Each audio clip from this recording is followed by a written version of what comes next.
We've got to talk about the fact that having a viral particle in your blood that was sexually transmitted is not a disgrace. There are, other life-threatening STIs, and they don't have anywhere near the kind of weight culturally that HIV continues to have because of an ongoing stigmatization. UNAIDS says that if there is intent and there is successful transmission of HIV, then prosecution may be justified. Why criminalize HIV and not other communicable diseases?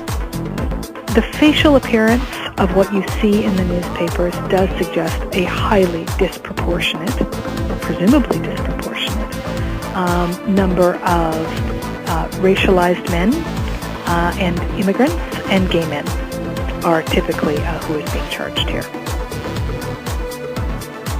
It's about as tangled a web as you could possibly imagine. There seems a certain justice that criminal penalties should be applied against those who negligently, recklessly or deliberately pass on the virus. Where there is deliberate intention to pass on the virus and the person succeeds in passing it on, there can be no difficulty about prosecuting such a person and no objection to it. But we don't need HIV-specific statutes for that. We don't have a statute, for example, that sets out this is what, these are all the details, how this law will look when they have new cases to come forward, about whether this will effectively protect people from HIV. Is there any evidence that makes making the non-disclosure of HIV status illegal actually changes people's behaviors? Criminalization is ineffective. These laws and prosecutions don't stop the spread of HIV. There's no evidence to support the use of these criminal statutes. I am not aware of any such evidence. Less often HIV tested and less likely to know their status. These laws are creating a crisis in HIV management and prevention efforts. That indubitably is going to drive people away from testing. It's going to drive them away from diagnosis. That people are literally going to die because they are going to run away from treatment, testing, care, and diagnostic and education facilities.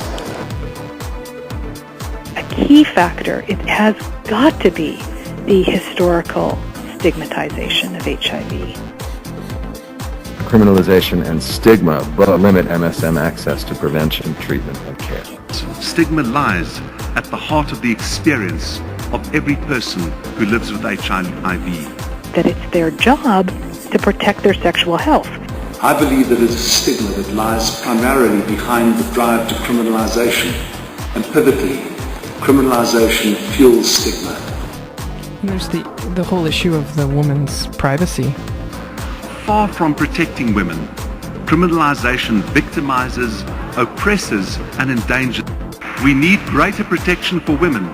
We need more secure social and economic status for them, and to protect them from predatory sexual partners, to say when we won't have sex or to insist on using a condom, to say no when they wish to, and to insist on protection when they want to. Many of these laws are extremely poorly drafted. Exactly. There's no HIV-specific law in this realm. The categories and distinctions of the law become fuzzy. They become incapable of clear guidance. The judge informed the jury that there was no legal duty on the accused to disclose their status if they had used a condom. Criminalization is often unfairly and selectively enforced. There's a highly selective prosecution going on. Prosecutions and laws single out already vulnerable groups, like sex workers, men who have sex with men. Perhaps that's not just a fluke. People who they know their serostatus, they know they're positive. In which case the issue of disclosure is moot. We must start by granting that the criminal law has a proper and useful role to play in public health emergencies. After more than a quarter century, we know that we need effective prevention, protection against discrimination, reduced stigma, strong leadership, greater access to testing, and most importantly, treatment. Treatment for those who today, this morning, are unnecessarily dying of AIDS, and prosecutions targeting HIV. There are medical developments that play into this as well.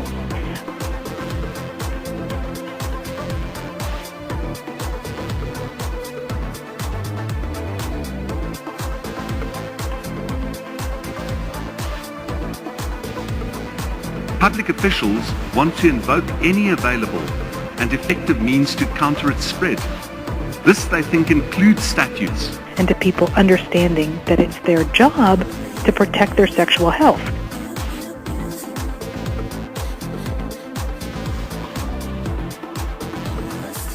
Kind of a human rights framework when looking at the issue of HIV and AIDS treatment.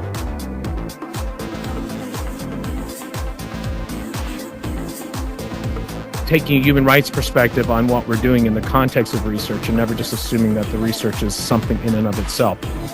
Which brings us to this evening. I think Oscar Wilde, as usual, had it right when he described the love that dare not speak its name.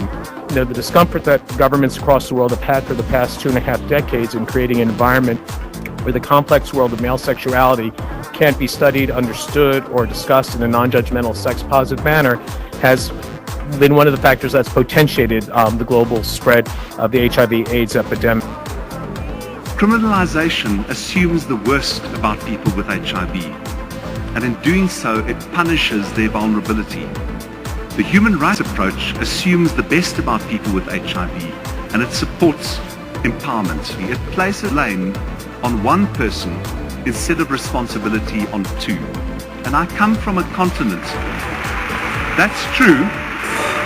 It's true, and let us return strengthened in our resolve to fight against stigma, against discrimination, and against criminalization in this epidemic. And really caring about what happens to HIV in Canada should not be criminalized. Thank you very much.